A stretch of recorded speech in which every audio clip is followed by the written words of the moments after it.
you decide to become yourself, you become lonely. Right.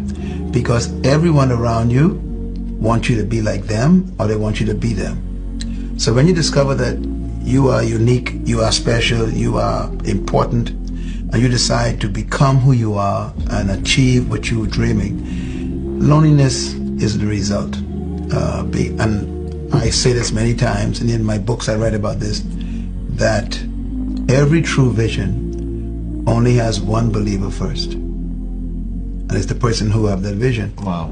And that's what makes it lonely. But what attracts people to you is when you decide that you don't care if you're lonely, you're still going to pursue the vision. That's right.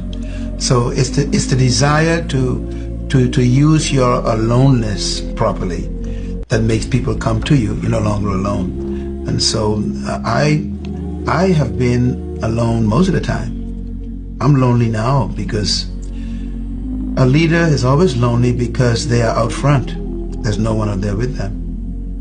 When you think about it, if you have everyone around you, then you're part of the crowd. That's true. So leaders they live a lonely life, but they chose that loneliness. And that's important. You have to choose to be alone if you're going to change the world.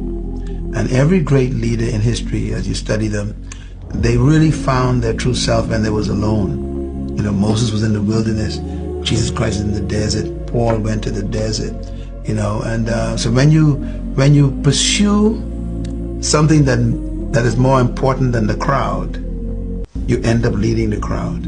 Wow. Someone said you cannot lead an orchestra unless you turn your back to the crowd.